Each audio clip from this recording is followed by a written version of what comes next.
45 minutes already and didn't want to waste the trip. I told Riley we'd just drive by and see if he was actually there. She reluctantly agreed. The road was narrow and unlit with trees on both sides. As we got closer to the pit, I saw headlights ahead. A car was parked on the shoulder with its hazards on.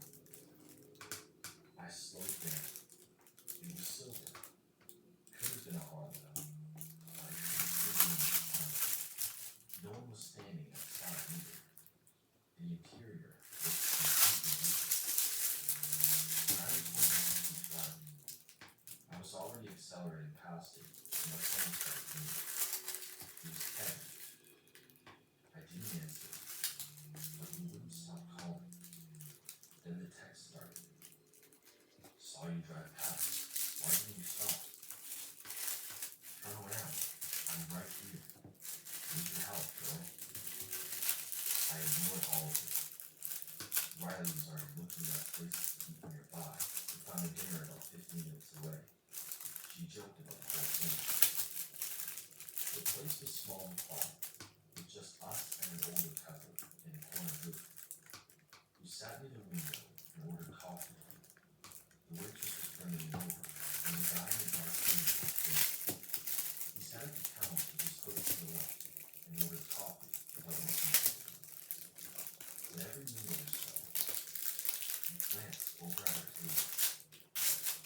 I leaned across the table and whispered to Riley that the guy might be Kevin. Riley didn't turn around, just asked if I was serious.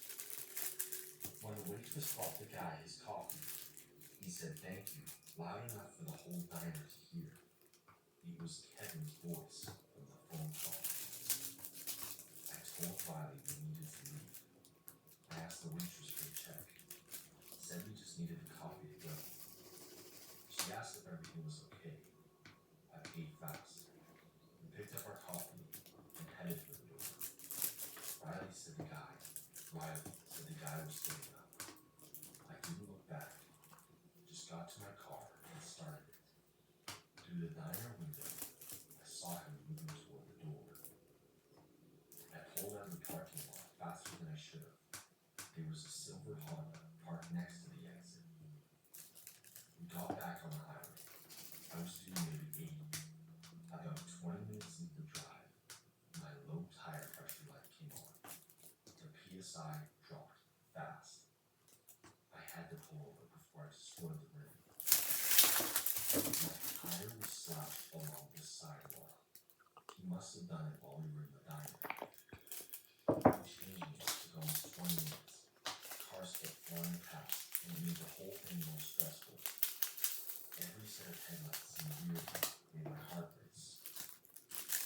We made it home around 11. I still bought Riley dinner like I promised, so neither of us had much appetite. She asked what I thought would have happened if we stopped to help jumpstart the call. I didn't have an answer. Didn't want to think about it. We reported the incident to the police the next day. They said they'd look into it, but weren't optimistic. The profile was probably fake, and the phone number led them to nowhere. They were right.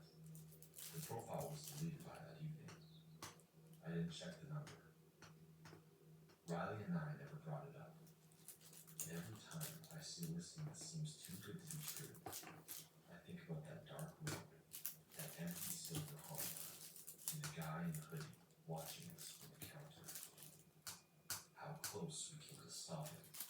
How different that night would have been if we just been a little bit more careful. I bought my laptop from Best Buy 2 weeks later at full price. Honestly, I don't care. Can't risk my life for a cheap deal, right? I was home alone for 2 weeks while my parents vacationed in Europe that summer. My younger brother had gone with them, but I stayed behind because of my job at the hospital. The timing seemed perfect to finally sell my dad's vintage comic book collection that had been gathering dust in the basement. He'd been talking about selling it for years, but never got around to it. I figured if I listed it while they were gone, made the sale, and surprised them with the cash when they got back. They'd be thrilled. The collection was worth at least $800 based on what I researched online.